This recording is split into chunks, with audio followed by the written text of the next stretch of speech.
क्या थायराइड को जड़ से खत्म किया जा सकता है? थायराइड आप 1 महीने से 3 महीने के अंदर जड़ से ठीक कर सकते हैं। और वजन बढ़ने की एक सोशल प्रॉब्लम बढ़ी है, तब से मैंने देखा है कि थायराइड की डिजीज बहुत फैल रही है। तो जिनको हाइपोथायराइड हो चाहे हाइपरथायराइड हो, उन्हें उज्जाई प्राणायाम सुबह शाम 5-10 मिनट ईमानदारी से करना चाहिए। ये मैग्नेटिक बेल्ट बांधने से बहुत जल्दी हाइपोथायराइड जड़ से ठीक होता है। नमस्कार, D5 चैनल हिंदी देख रहे दर्शकों का मैं वंदना स्वागत करती हूं। आज एक बार फिर हमसे जुड़े हुए हैं योग और प्राकृतिक चिकित्सक डॉक्टर ओम प्रकाश आनंद जी। डॉक्टर आनंद, आपका बहुत बहुत स्वागत है हमारे इस प्रोग्राम में। मैं भी आप सबका D5 के प्रबंधकों का, सेवकों का और दर्शकों का स्वागत करता हूं, नमस्कार करता हूं। डॉक्टर आनंद, ये बताइए कि थायराइड डिजीज जो होती है, क्या उसका प्राकृतिक चिकित्सा में कोई इलाज है? क्या थायराइड को जड़ से खत्म किया जा सकता है? प्रिय दर्शकों, प्राकृतिक चिकित्सा में सभी रोगों के जड़ से ठीक करने का इलाज है, लेकिन प्राकृतिक चिकित्सा केवल आप करेंगे तो बहुत स्लो मेथड है। इसके साथ में मैंने कुछ ड्रगलेस थेरेपियां जोड़ी हैं, इनकी मैं चर्चा करूंगा। उस प्रयोग से थायराइड आप 1 महीने से 3 महीने के अंदर जड़ से ठीक कर सकते हैं। और वो विधियां भी ऐसी हैं जो मेरी बात सुन करके आप लगभग सीख सकते हैं। जी बताइए, आप क्या बताना चाहते हैं? कौन सी विधियां हैं वो जिनसे बहुत जल्दी थायराइड ठीक हो सकता है, 1 से 3 महीने के बीच ठीक हो सकता है? पहली बात तो हम लोग ये समझने का प्रयास करेंगे कि थायराइड क्या चीज है। थायराइड जो है ये ग्रंथि सिस्टम में आता है। हमारे शरीर में 2 प्रकार की ग्रंथियां हैं, अंतःस्रावी ग्रंथियां, एक तो डॉक्टलेस और एक डॉक्ट युक्त। तो ये हमारे जो गले के अंदर है, ये यहाँ पर थायराइड होती है, थायराइड ग्रंथि होती है, ग्लैंड्स होती है। उसके बगल में पैराथायराइड होती है। यह ग्रंथि शरीर की सभी ग्रंथियों का कंट्रोलर है। जैसे किसी प्रदेश में एक सीएम होता है और फिर होता है गवर्नर। जब कोई व्यवस्था बिगड़ जाती है तो गवर्नर उसको कंट्रोल करता है। तो इधर कुछ दिनों से, जब से श्रम विहीन जीवन शुरू हुआ है और ये विलासिता का जीवन शुरू हुआ है, फास्ट फूड का फैशन चला है और वजन बढ़ने की एक सोशल प्रॉब्लम बढ़ी है, तब से मैंने देखा है कि थायराइड की डिजीज बहुत फैल रही है। वैसे तो थायराइड बहुत प्रकार की होती है डिजीज, लेकिन 2 डिजीज मुख्य रूप से हैं। नंबर 1 हाइपोथायराइड और नंबर 2 हाइपरथायराइड। हाइपोथायराइड में जो TSH हार्मोन्स होता है, इसका स्तर घट जाता है। जब स्तर घट जाता है तो वजन बढ़ने लगता है।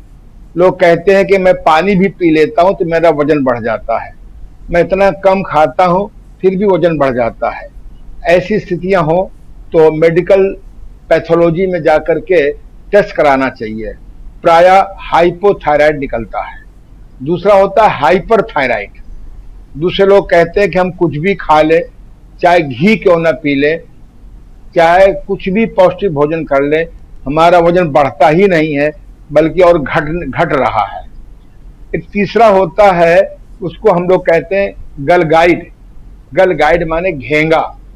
यहाँ पर जो ग्रंथि होती है, इसको यूं देख लीजिए चित्र में, सॉरी नहीं, पहले इसको देखिए, ये गला है और गले के अंदर ये जो सिंघाड़े जैसी एक शक्ल का मैनेजमेंट है, इसे कहते हैं थायराइड। बड़े रूप में मैं ये कह सकता हूं, इसको ध्यान से देखिए। यदि भी काला है तो ये एक, इसका नाम है थायराइड ग्रंथि। तो जब थायराइड ग्रंथि में सूजन आ जाती है और थायराइड हाइपोथायराइड दोनों में आ जाती है, तो सूजन बढ़ती रहती है और घेंगा टाइप का हो जाता है। तो हम लोग जो है जब हाइपोथायराइड होता है तो एक तो वजन बढ़ने लगता है, उसको सर्दी सहन नहीं होती है, चेहरे पे सूजन आ जाती है और उसको जोड़ों में जकड़न रहने लगती है। जब हाइपर होता है यानी ज्यादा होने लगता है, उसमें वजन घटता है, जल्दी थकान हो जाती है, उसमें गर्मी सहन नहीं होती। अक्सर घरों में लोग कहते हैं कि भाई तुम्हें सर्दी सहन नहीं होती, मुझे गर्मी सहन नहीं होती। तो चिकित्सा का ज्ञान न होने से आपस में लड़ाइयाँ भी होने लगती हैं। दूसरी बात, इसमें सबसे बड़ी बात क्या है कि उंगलियां कांपने लगती हैं। मेडिकल साइंस का कहना यह है कि भोजन में आयोडीन की कमी होने से ऐसा होता है, पर ये हम पूरा दावा नहीं कर सकते हैं, ये हेरिडिटिक भी हो सकता है। दूसरी बात यह है कि जब बहुत ज़्यादा हम तनाव करते हैं छोटी छोटी बातों पर, मेडिटेशन नहीं करते हैं, किसी गुस्सा हो जाते हैं उसको माफ़ नहीं करते हैं, तो भी ये ग्रंथि प्रभावित होती है। इसके लिए नेचर ने एक सिंघाड़ा बनाया, सिंघाड़ा ये जाड़ों में आता है खूब। वैसे भी चाहे आपको थायराइड हो या न हो, जब सिंघाड़े का मौसम हो तो बिना आग में उबाला हुआ सिंघाड़ा रोज 50-100 ग्राम ईमानदारी से खाना चाहिए। सिंघाड़े में आयोडीन, प्राकृतिक आयोडीन होता है और साथ में इसके खाने से थायराइड डिजीज में संतुलन होता है। दूसरा, अमलतास आता है, अमलतास में भी आयोडीन बहुत होता है। आजकल आप अपने पारिवारिक डॉक्टर से मिलकर के, फैमिली डॉक्टर से मिलकर के आप थायराइड की चेकिंग करा करके आयोडीन की मात्रा भी तय कर सकते हैं कि कितना हम आयोडीन लें। लेकिन अगर थायराइड आपका ठीक हो जाए तो ज़्यादा आयोडीन नहीं लेना चाहिए। तीसरी बात यह है कि आजकल प्राणायाम से बहुत लोग परिचित हैं। एक होता है उज्जाई प्राणायाम। उज्जाई प्राणायाम मैंने देखा है, मेरे बहुत से पेशेंट जो ओवरहालिंग के लिए आते हैं, कायाकल्प के लिए आते हैं, डिटॉक्सिफिकेशन के लिए आते हैं, यदि वो उज्जाई प्राणायाम करते हैं रोजाना 5 मिनट से 10 मिनट, तो इससे थायराइड में बहुत जबरदस्त लाभ होता है, चाहे वह हाइपर हो और चाहे हाइपो हो। ये बहुत सिंपल होता है। इसमें सीधे बैठ जाते हैं, नासिका से श्वास लेते हैं और आंख बंद करके गले पे ध्यान देते हैं और गले से रगड़ते हुए ले जाते हैं और गले से रगड़ते हुए नासिका से ही छोड़ते हैं। बहुत से लोग बहुत तेज आवाज करते हैं। योग शास्त्रों में लिखा है कि बहुत तेज आवाज नहीं करना चाहिए। हमें आवाज सुनाई तो पड़े, तो इतनी आवाज नहीं करना चाहिए कि बाहर का आदमी भी सुनाई पड़ने लगे। कभी कभी इससे सूजन आ जाती है। तो जिनको हाइपोथायराइड हो चाहे हाइपर थायराइड हो, उन्हें उज्जाई प्राणायाम सुबह शाम 5-10 मिनट ईमानदारी से करना चाहिए। दूसरा, कभी कभी थायराइड का संबंध ब्रेन से होता है, तो भ्रामरी प्राणायाम में इस उंगली को कान में लगा लेते हैं और ओ में समय थोड़ा और माँ में समय लंबा करते हैं, जैसे ओम।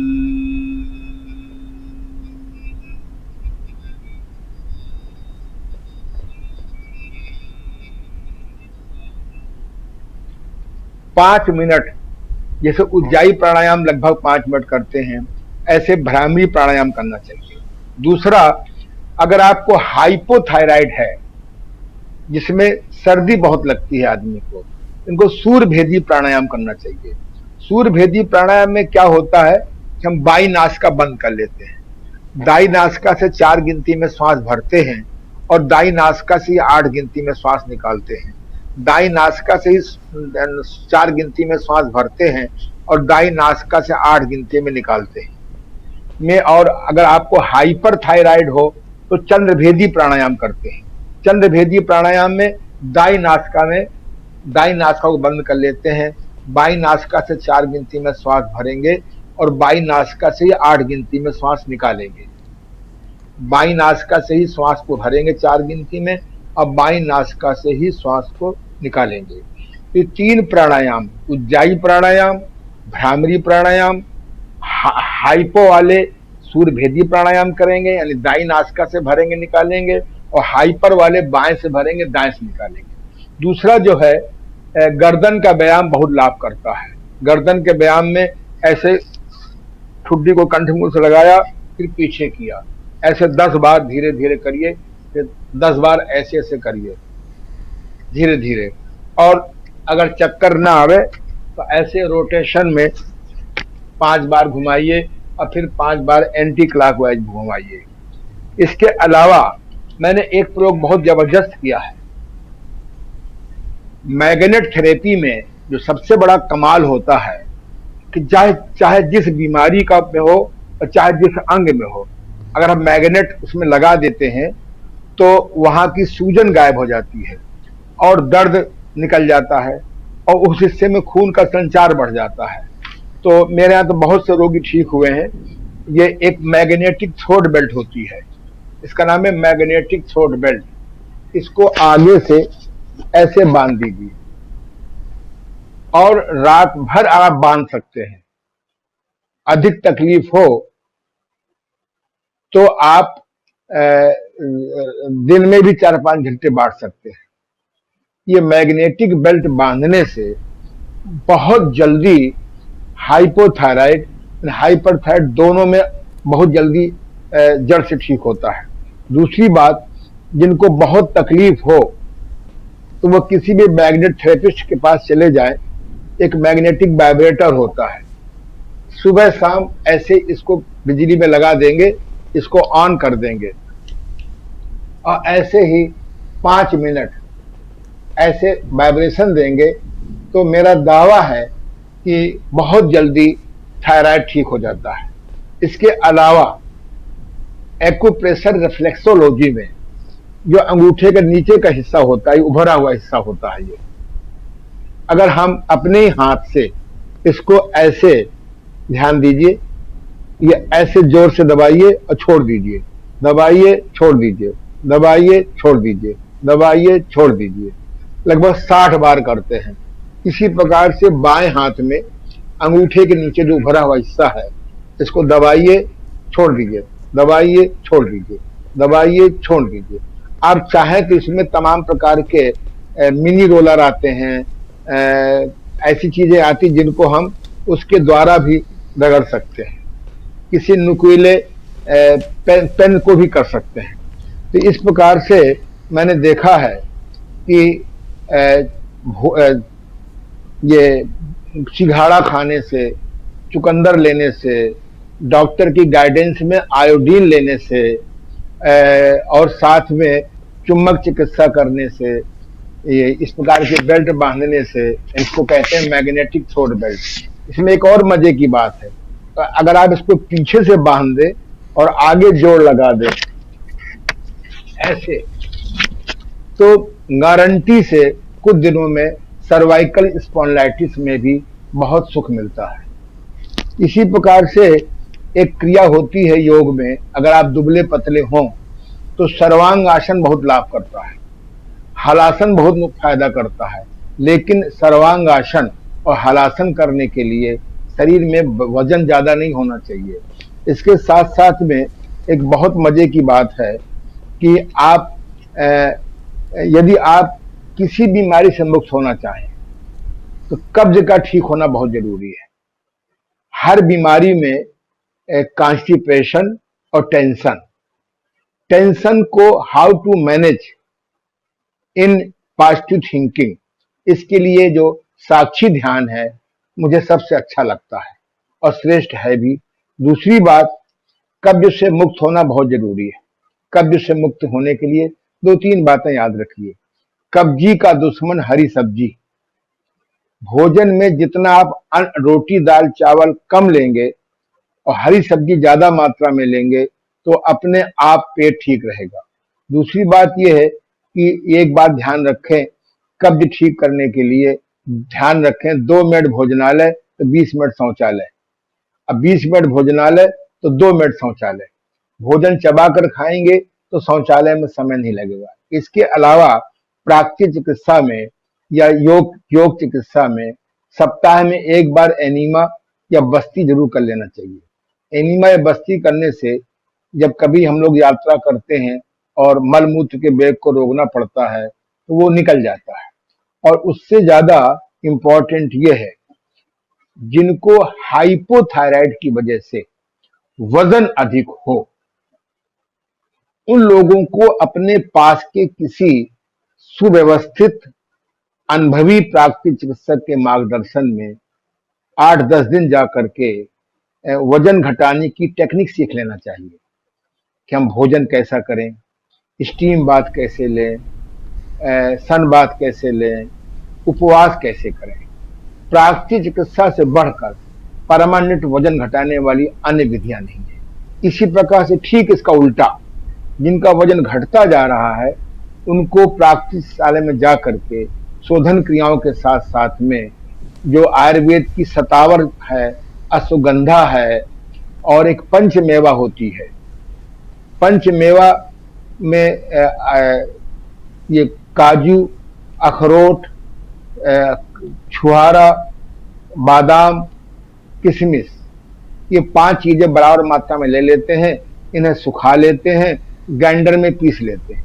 जिनका वजन घट रहा है उनको समुचित योगासन के साथ में, ये मैग्नेटिक बेल्ट के साथ में उन लोगों को पंचमेवा सुबह शाम शुद्ध पानी में 1 चम्मच डाल करके पीना चाहिए। इस प्रकार से मेरा अनुभव भी है और मेरा दावा भी है कि यदि आप एक बात ध्यान रखें कि इन क्रियाओं के साथ साथ में आप अपने डॉक्टर से मिलकर के औषधि कितना आपका हाइपोथायराइड है, कितना हाइपरथायराइड है, उसके मार्गदर्शन में जो एक दवा होती है जिसे खाली पेट खाया जाता है उसको बंद न करिएगा। हर महीने चेक करवाते रहिए, 15 दिन में चेक कराते रहिए और आप उस दवा को जरूर लेते रहिए। जो जो आपका थायराइड कम होता जाए, हाइपोथायराइड ठीक होता जाए या हाइपरथायराइड ठीक होता जाए, त्यों दवा उसको आप घटाते जाएं, बंद करते जाएं। मेरा दावा है कि यदि आप थायराइड प्रॉब्लम से सफ़र कर रहे हैं और इस प्रोसेस को अपनाएंगे तो निश्चित रूप से आपका ये थायराइड डिजीज जड़ से ठीक हो जाती है। क्या कोई और घरेलू नुस्खे आप बताना चाहेंगे? घरेलू नुस्खे तो सबसे बढ़िया यही है कि आग का पका भोजन तो एकदम बंद करना संभव नहीं है। मेरी जैसी परिस्थितियां लोगों की नहीं है, क्योंकि हम दोनों पति पत्नी नेचुरोपैथ हैं, इसलिए हम लोग दिन में आग का पका भोजन नहीं करते प्रायः। लेकिन कम से कम आप सलाद की प्लेट बढ़ाइए। गाजर, मूली, सलजम, चुकंदर, लौकी, ये तरोई, ये सभी कुछ छिलका निकाल करके आप सलाद बनाइए। उसमें नींबू मिला लीजिए, टमाटर मिला लीजिए, थोड़ा हरा मिर्च मिला लीजिए। सलाद से बढ़कर हर बीमारी को ठीक करने की अन्य कोई मुझे औषधि नहीं मिली। लेकिन लोग सलाद खाते हैं चटनी की तरह। सलाद खाइए रोटी की तरह, और रोटी खाइए, दाल खाइए चटनी की तरह। ये उनके लिए शहर में रहते हैं, ये नियम देहात वालों के लिए लागू नहीं है। ये नियम देहात वालों के लिए क्यों लागू नहीं है? अरे देहात वाले आदमी श्रम करते हैं, कठोर मेहनत करते हैं, वो अगर सलाद ज्यादा खाएंगे रोटी वाले मेहनत नहीं कर पाएंगे। शहर का आदमी मेहनत करता नहीं है, कुछ भी मेहनत नहीं करता है, इसलिए उसको योगासन करना है, प्राणायाम करना है, जॉगिंग करना है, भ्रमण योग करना है। कुछ कठोर श्रम तो कर नहीं सकता, व्यायाम करके अपने आप को ठीक करे। इसलिए शहर वाले सलाद ज्यादा लें और देहात वाले जो श्रम नहीं करते वो भी लें, और जो श्रम करते हैं उनको सलाद कम लेनी चाहिए। डॉक्टर ओम प्रकाश आनंद, आप हमारे साथ जुड़े, आपका बहुत बहुत धन्यवाद। आपको भी धन्यवाद कि मेरे अनुभव को आप D5 के चैनल के माध्यम से जन जन में पहुंचा रही हैं। धन्यवाद। अगले एपिसोड में आपसे फिर मुलाकात होगी, तब तक के लिए नमस्कार।